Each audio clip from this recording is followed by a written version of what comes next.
I'm just trying to see what's going on here. Right. Welcome along, folks. It is the final Insights from the Isles of 2024, a bumper Christmas edition coming up.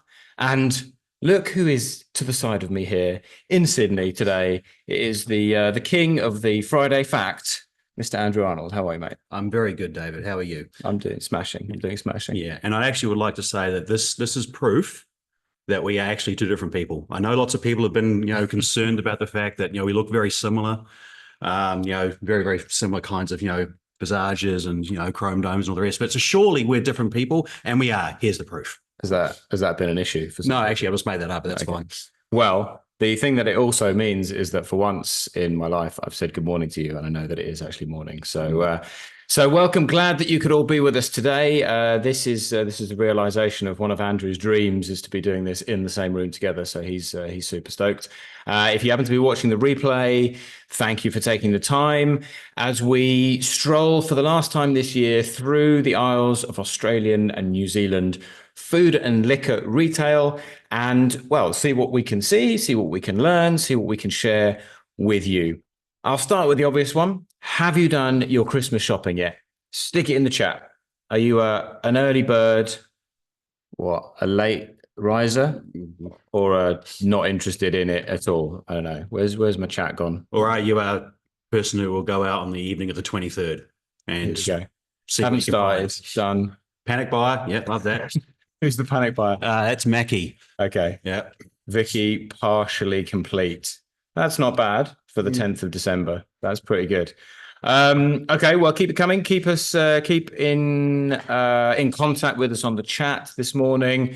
I know we've got a bunch of shop intelligence folks out there as well. So if you have questions, they can help also. It's not just us on the call today. Now, I'm going to start off with a poll, actually, because there's an important question that I want to throw out there. And it is around how this Christmas is going to go for all of us. Now, obviously, a lot of the hard work and the screaming and the shouting has been done, bar for getting the stuff out into store. But nevertheless, we are still living in a tough time. Shoppers are finding it tough. There was a poll done recently. I think it was by the Salvation Army, and a certain proportion of Australian shoppers, I don't know about Kiwis, but Australian shoppers said they're planning to spend less on Christmas this year than they did last year. So was it 70%, was it 50%, or was it 25% of Australian shoppers? Don't tell me, but what do you think in your head? Don't say it out loud. Yeah. Is that an answer? Yeah, I've got an answer in my head. We'll let it run, and then we'll see how we get on. Now, one way or another, it is going to be a challenge. Times are still challenging generally. And so one of the topics we wanted to focus on before we wrap up this year is idea of standing out at shelf, particularly when the store's busy and hectic. But I guess in general, given what shoppers are telling us and have been telling us over the last 12 to 18 months, the topic here is about dealing with some of those frustrations that shoppers are feeling in store, at the shelf, with navigation and with information. Okay, so with that, we're going to go straight in to your number one. Remember what we do, folks. We're picking out some of the big things that we've seen. We've put them on LinkedIn. People have got on board with the conversation and got engaged with them. And so we're now going to show you some of those and add some extra context. So bear with me while I try and work out what's going on my screen here. Here we go. Go up here. I'm going to share, and I'm going to pick this. Andrew's all set to go. Over to Andrew. So this particular example is actually one of my favorite ones that I've actually seen in the last, well, actually both of the ones I've got today to show you are the favorite ones I've seen in the last couple of months. So this one is taken in a pack and save, and is obviously herbs and spices. Now, herbs and spices is one of those categories that everybody says is confusing. There is hardly anyone on the face of the earth that looks at a herbs and spices display and doesn't have that slight pang of nervousness trying to actually figure out what's going on here.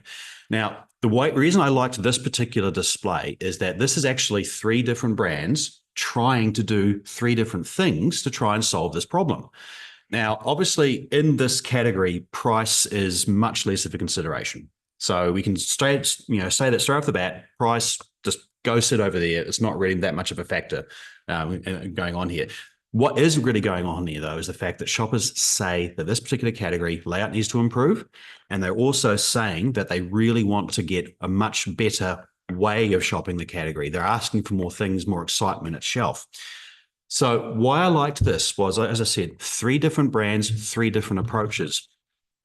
And the reason why I really like that is because brand is so important in this category that the one you can sort of see on the left-hand side there, which is, I think was Master Foods from memory, they've actually attempted to get you to say, or to get you to understand that a certain colored cap is for herbs, a certain colored cap is for spices, and a certain colored cap is for blends. So I think that's a really good approach. The drawback was that they also had shelf strips where, and like you can see, just like, for example, on the top shelf there, there's a green shelf strip, which is supposed to match the green caps, but there's actually no green caps on that shelf there. So a little bit of a problem. So it's something which not necessarily is lining up the way that it really should, but that's an executional thing. The actual idea behind it is really, really solid. But with the other brands that are on this picture, so they've got one brand that actually hasn't gone for anything at all. They've pretty much just got brown packaging, and they've got another brand, which is on the bottom right-hand side there, which I think was Greg's, had pictures on the packaging. So they're trying to actually bring that piece of in-store theatre to the store and make it easy for you to actually make a decision. What all these 3 guys are trying to do is really trying to bring, take the complexity out of this decision. Have they succeeded? You can argue the toss is whether they've actually succeeded, to 100%. They've all done that to a certain amount, I would say.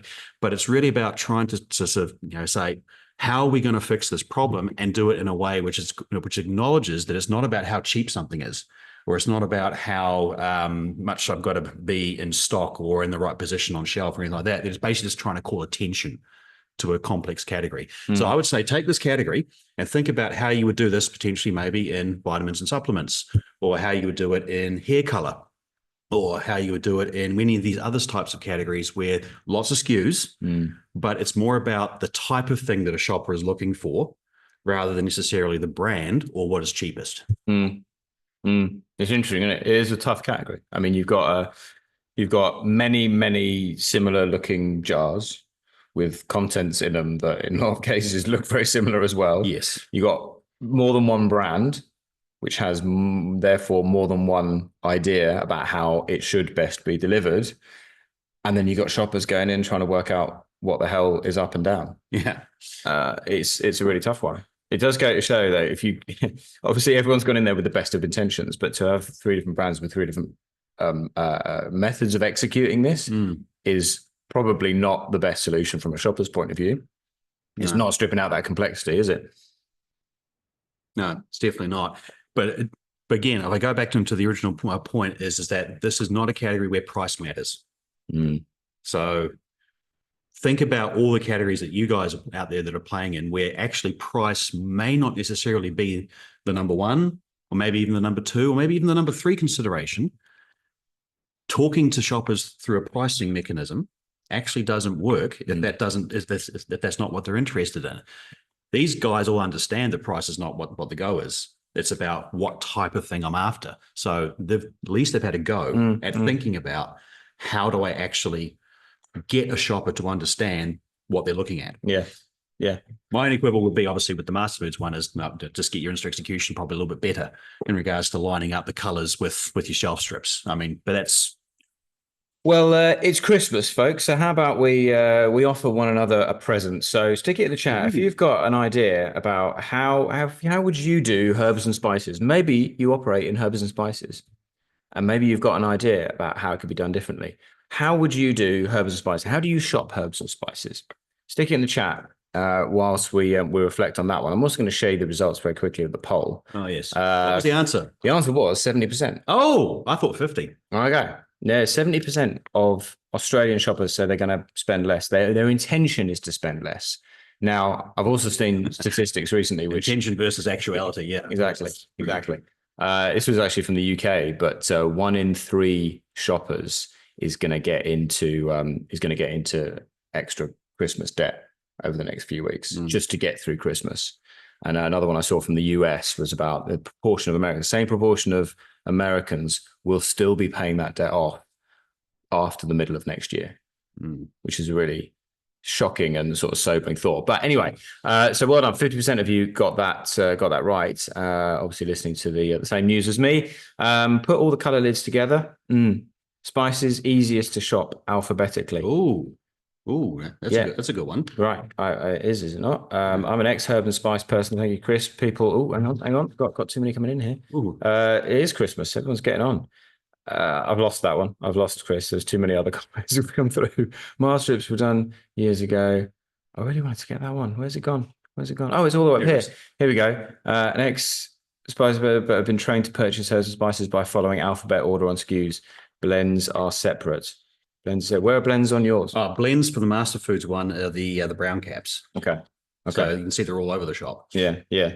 Well, listen, before we go into your next one, I would love to share a bit of Australian context, not specifically on herbs and spices, but around this idea around where price features in shoppers' decision-making, and I guess put a bit of context around the emphasis that has been on price over the last 18 months. Now, I'm always at pains when I do the State of the Nation, and we're doing the rounds at the moment. So if you haven't had yours yet and you're a customer of ours, client of ours, make sure you get in touch and we'll deliver the State of the Nation. It's fascinating, and we've shown it some of the retailers already. One thing that's important to bear in mind is that price and prices have declined in importance a little bit across all categories. Now, that doesn't mean to say that price is no longer important. It is still up there in importance, top importance, number 2, potentially in some categories. But to come back to your point, the significance of this is that the things that shoppers tell us are now more important year on year are things like identifying value for money. And with that, then things like, when am I getting healthy options? When am I getting authenticity? When am I getting quality, premium? All the things that go along with the other part of the value for money equation. That is what, across all categories, shoppers are asking for more support with. And linked to that, they're asking for more information at shelf, better signage, all the things that will get them to identifying that value for money. Price is not unimportant, but the other parts of that value for money equation are gaining in importance. And that's what shoppers are looking for us as an industry to help them with. Right. All right. I'm going to talk more about that in a minute, but perhaps that links. Oh, did you see what I did there? Oh, that links. Wasn't even deliberate. Wow. Anyway, we'll just share that joke. Here we go. We'll go straight on to it. Look what happened there. Anyone think we planned it? You have been preparing that one for weeks, haven't you? So links. This actual display here was basically just like a wow for me. I walked in, wasn't expecting to see this one, saw it. I mean, you can barely miss it. I mean, the thing was just amazing. But the thing that really struck me about this was not just the fact that it's beautifully presented and that there is lots of floor media and there's big massive display around it and everything that was going on with it. The fact is what this display is all about is the brand. And that's the key. That's the key in this, because this category is, I'll just consult my notes here. This category has price knowledge, which ranks 3rd from bottom in all grocery categories in New Zealand. So the shopper of deodorants doesn't really know the price that they're paying. I mean, they'll have some semblance of it. They'll have some kind of rough idea in the back of their head that it might be $5 or $6 or $7 or whatever. But if you nail them down to it, they really don't actually know what the price is in this category. Yeah. And that's why I looked at that and said, that is perfect, because that is all about the brand. It's got very little price activation on there. And we also know that in this particular category, it's all about branded product. It is top 30 in terms of, wanting to buy a specific brand. It's bottom fourth. It's bottom fourth around, around being open to the idea of buying private label. Not that there actually is a great deal of private label in deodorants in New Zealand anyway, but it's this display was all about trying to make the biggest song and dance they possibly could about something new. And in a category, actually, interestingly enough, and this is a very important point, right? In some categories, I should say, innovation does matter. In some categories, it doesn't actually matter. Yeah. And in a whole bunch of categories in the middle, it's of an average level of importance. So it's neither necessarily overly important or not important. Deodorant actually falls in the middle there. Deodorant is actually a category where innovation is not necessarily all that important to the shopper.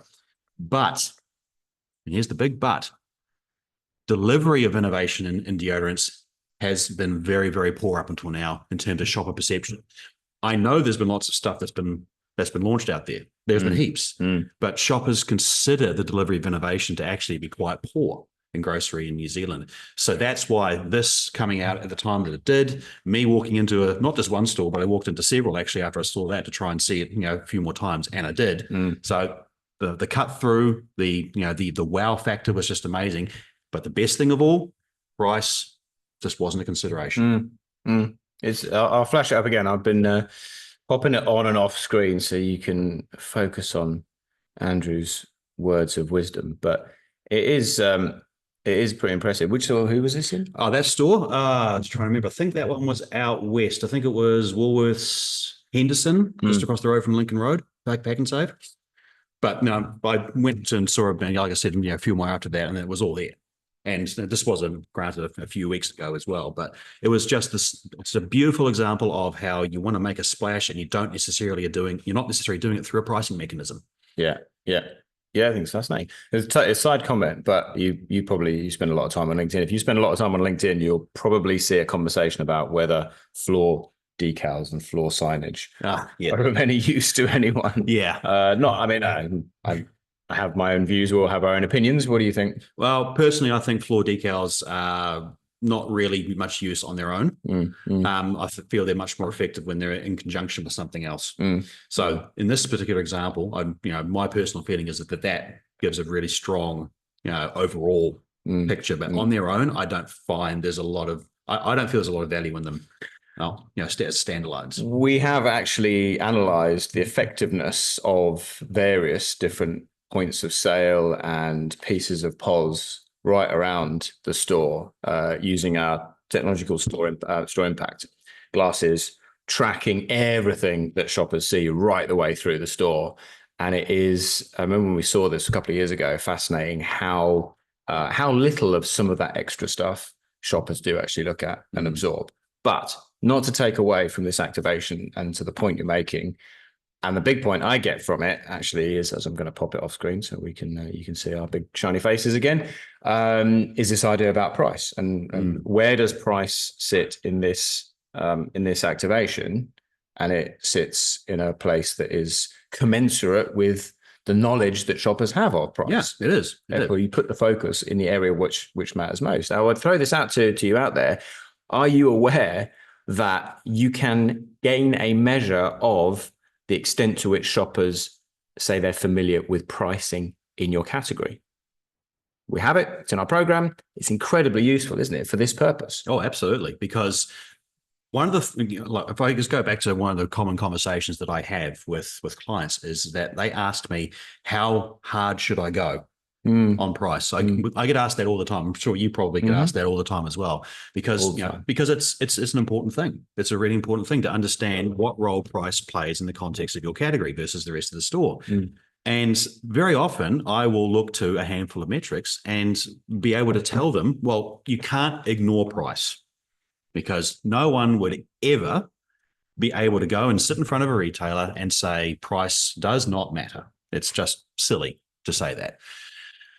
But what you can say is that price doesn't have an outsized role, or is something which you can, do some basics on, but don't necessarily have to sell the farm on. And deodorants is one of those categories where price, you have to make sure that you're doing enough for relativity with other channels and other banners and so on and so forth. But you don't necessarily need to go deep.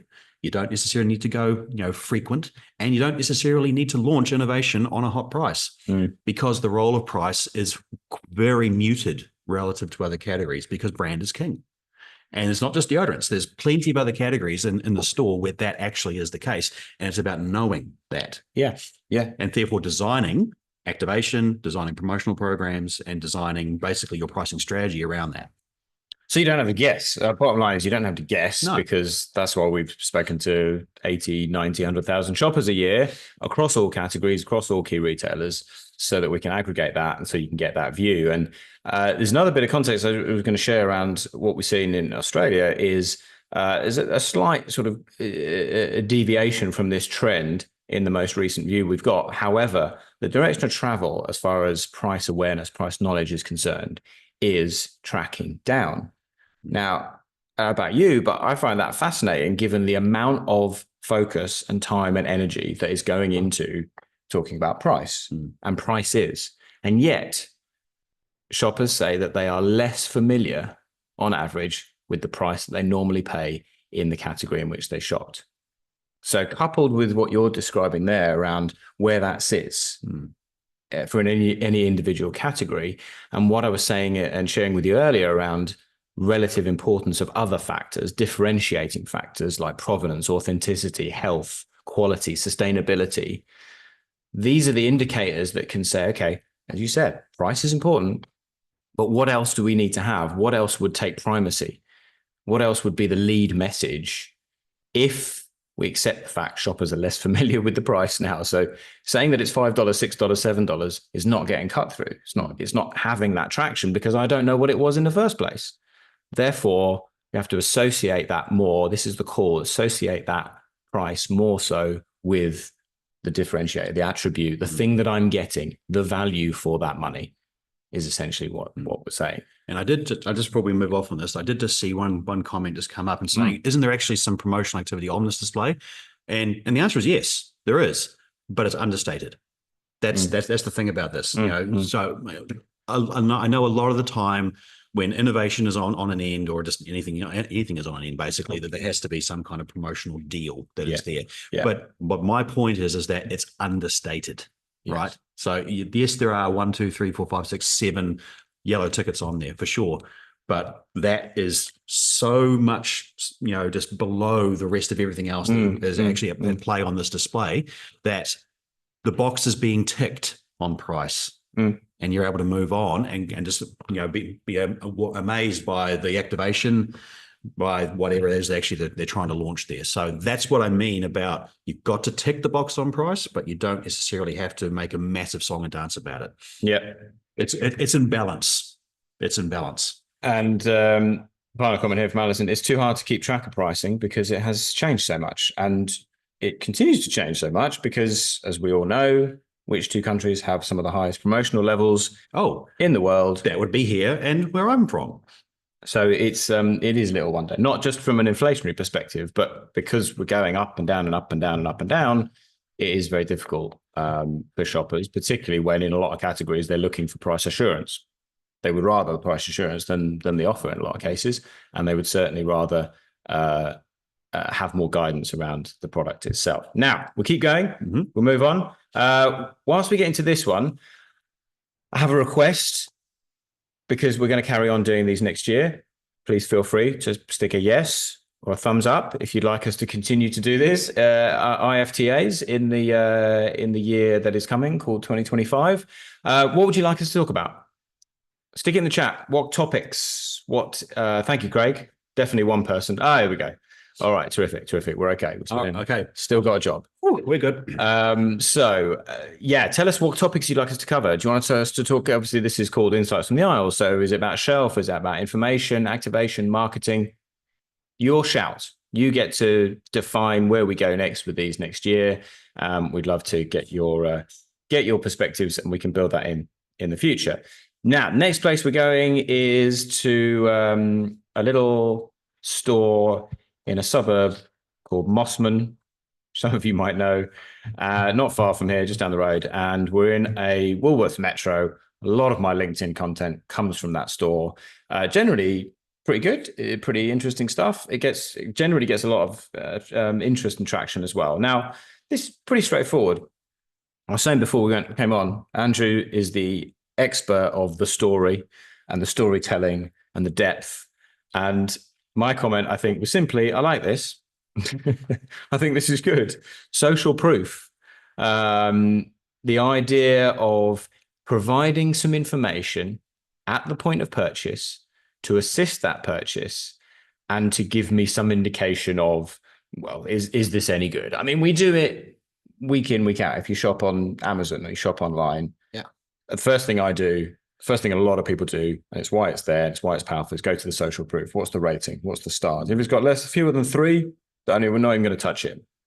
And the interesting thing about this was that in the conversation, there was a lot of cynicism, and skepticism. Oh, there you go. He's creating a new word, people. It's called cynicism.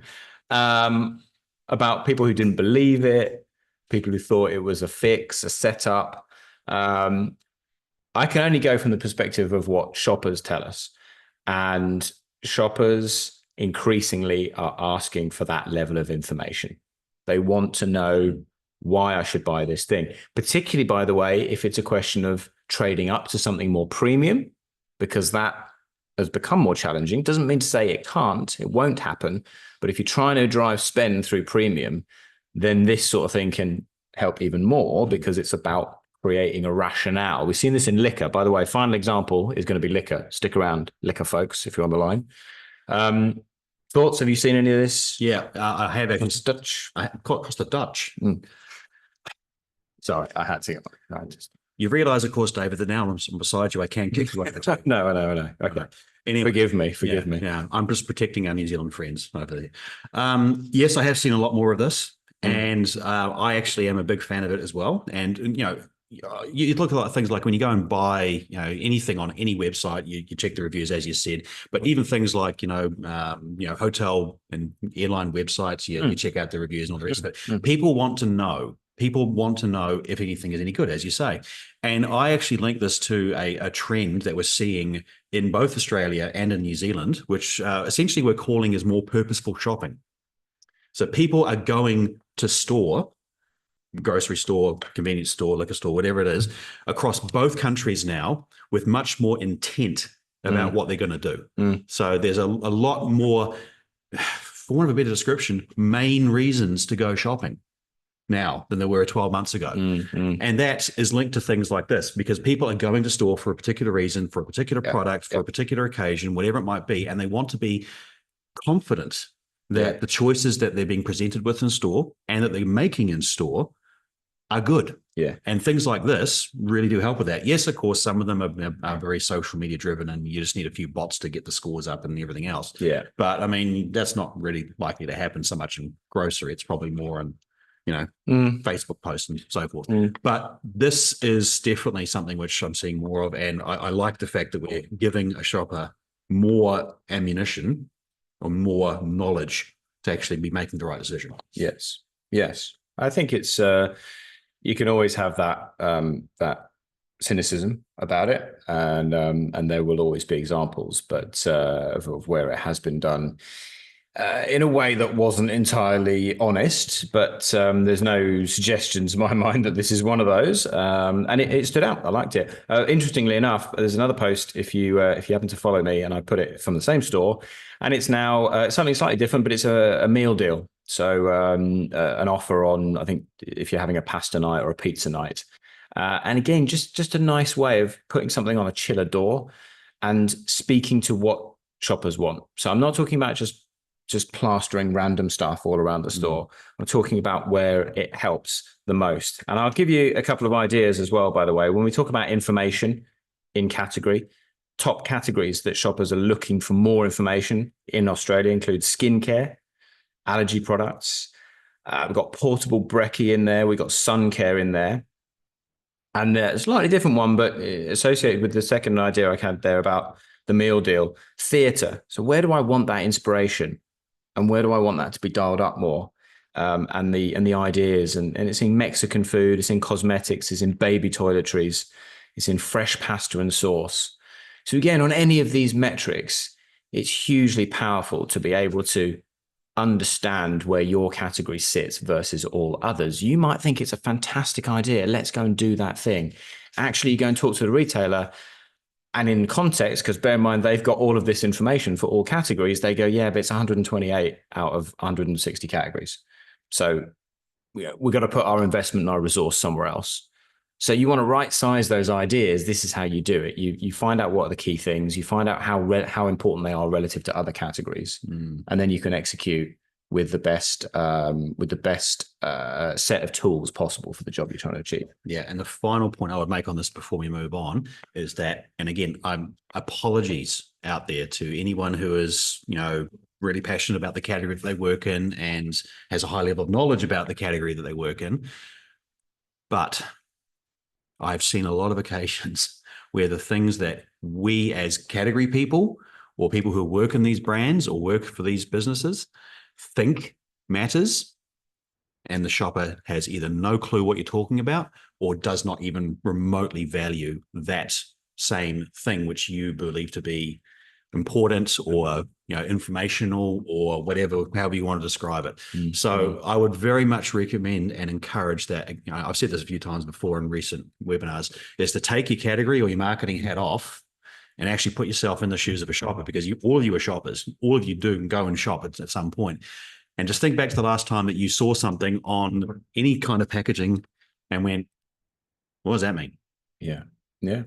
So it's about putting information out there, but it's also about putting in information that the shopper is going to understand, and not understand after 5 minutes of thinking about it or 5 minutes of Googling, but will understand instantly. I'm so glad you dropped in that point there about how long it might take them to understand it, because I'll give you another little bit of context before we go into the final example. And this is also from the State of the Nation this year, using our in-store journey monitoring technology, Store Impact. And it's the fact that dwell times have increased over the last 12 months. And you go, okay, is that good? Is that bad? So hark on that for a second. The next bit of information is that dwell times are up, but buy rates are down. So in answer to the first question, in general, it is not good. We don't want to force shoppers to spend longer at the shelf than is necessary. And the proof that we are creating that friction in areas that's not necessarily appropriate is that buy rates are down. So we are asking people to spend more time potentially looking for that piece of information or trying to decipher that thing at shelf, and then they're not buying the thing anyway, less so than they were, say, a year or 2 years ago. And what this ladders back up to is the things that we've mentioned already, which is, can I identify value for money easily in this category? What is it I'm getting for that price? Where is the information about provenance that I really need? Where is the authenticity message that I really need? If it's links, where is the message about that product that is the one that I'm looking for, that's going to get me out of the category, the product in the basket, and I go home and I become your consumer? That's what we're talking about right now. And the final thing I'm going to add to that is a first really that we've seen, which is that younger shoppers today are less satisfied than older shoppers. We've never seen this before. When I say younger shoppers, I'm talking about under 34s. They're less satisfied now than people like us. I was going to drop that in, but yeah. And I speak only for myself when I talk about being a man in his middle age who's a little bit more grumpy than he was 10, 15 years ago. A little bit. Yeah, don't.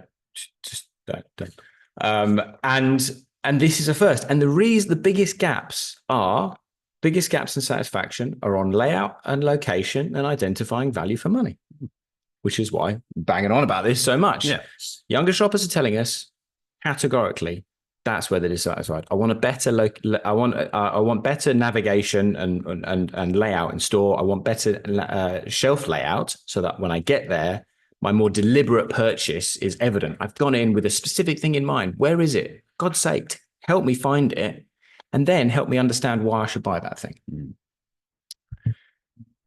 Okay. Rant over. Yeah. Now, final one. Okay. This is something completely different. Promised you something, liquor folks. If you're on the line and you're a liquor folk, please give us a thumbs up or a champagne glass or something stereotypically liquor orientated. I was heading over to see you I stopped off at, well, I didn't stop off. I kind of had to be in the airport in Sydney.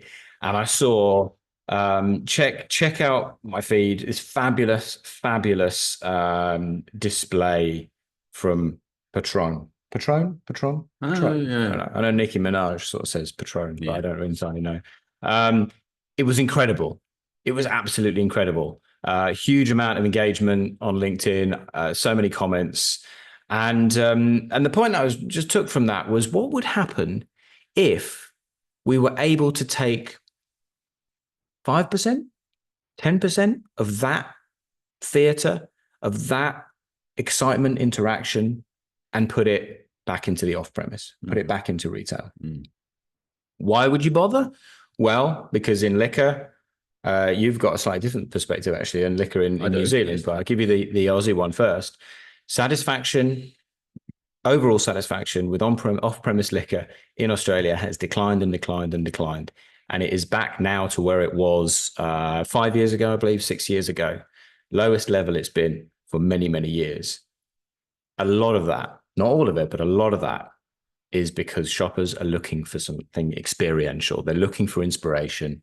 They also want to know about value for money, but they're not finding it in general on a bland shelf with many, many products and a very overt price message. They're looking for something a bit different. And this was just an incredible example. I know there's loads of impracticalities and why you wouldn't be able to do that potentially in off-prem, but what could you take from that and put on the table when you're talking to the guys at Dan's, when you're talking to Coles Liquor, and get them excited, get them revved up, and do it with purpose because it's based on what shoppers in your category are looking for, not because you think it would be a nice idea. Yeah, so I've got a slightly different perspective, as David mentioned, but it's not actually that different. It's more about the fact that the underlying metrics in traditional liquor in New Zealand are stronger than they are in Australia. So satisfaction, for example, in traditional liquor in New Zealand is actually up year on year. So we don't have the same problem of declining satisfaction or anything like that. But, and here is the but, the level of call out for in-store experience, for the experiential side of things, is as strong as it has ever been in traditional liquor back home. So it's not that they don't want to see this type of thing. They actually do.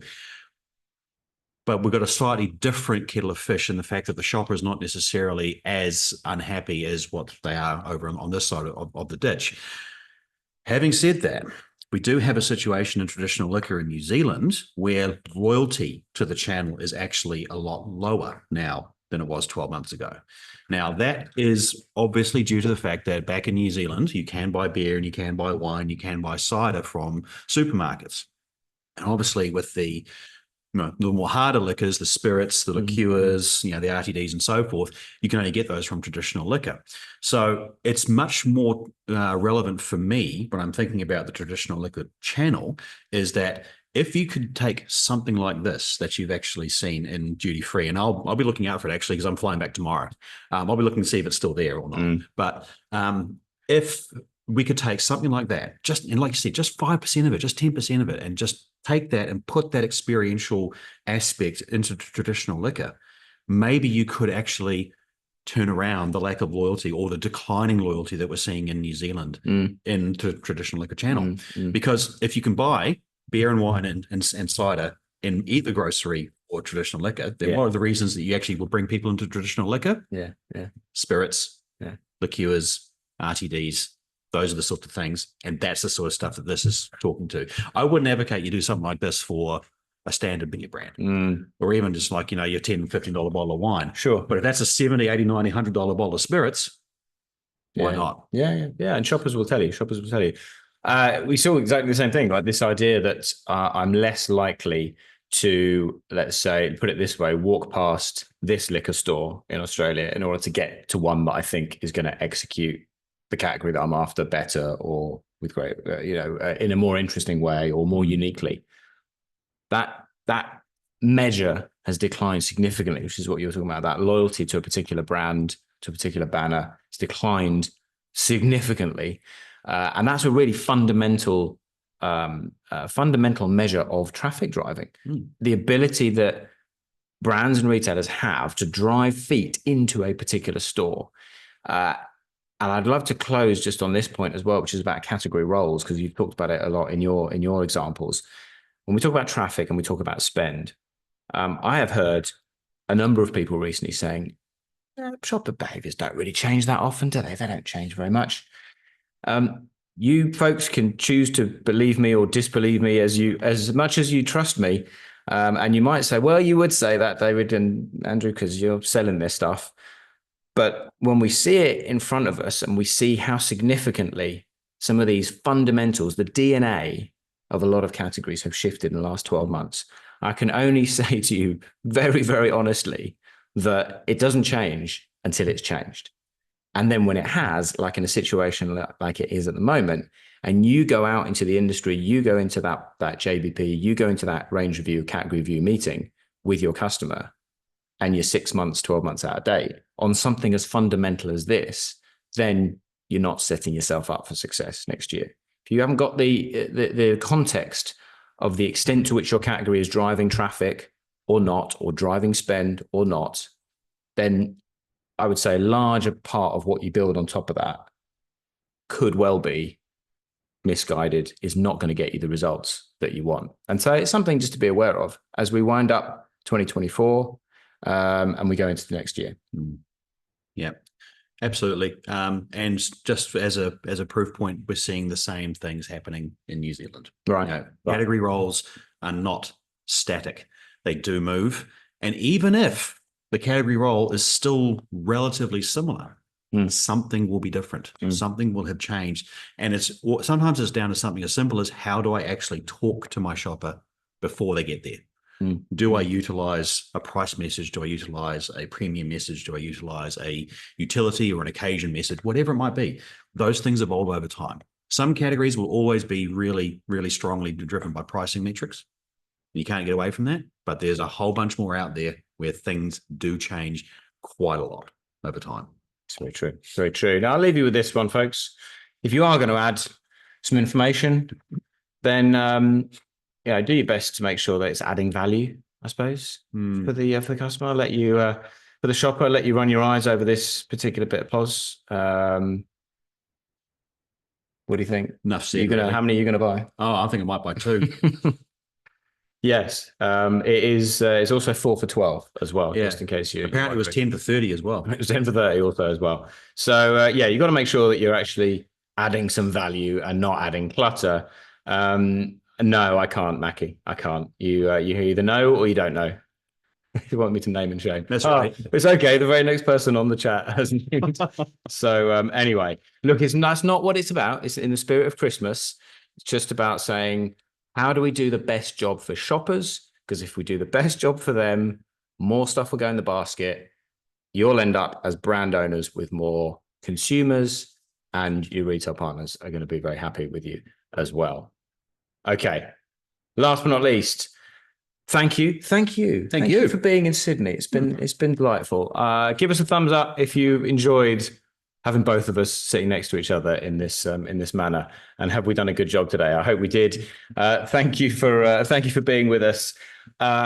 Follow him, follow me on LinkedIn. We put a lot of stuff out there. It's designed to get people thinking. It's designed to create a conversation. Yep. And it's designed because we believe that when you put shoppers at the heart of the conversation, you get better results and you get better collaboration with your trading partners. So scan those 2 QR codes, follow us along. We'd love to have you along. And I think that's it. Is that it? Yeah, I think that's it. I think the only thing left to say is Merry Christmas, everybody. And hope everybody out there has a fantastic Christmas, a wonderful new year. You take a break, you get some rest, and you come back in 2025 ready to smash it. What he said. Take care, folks. We'll see you in the new year. Bye for now.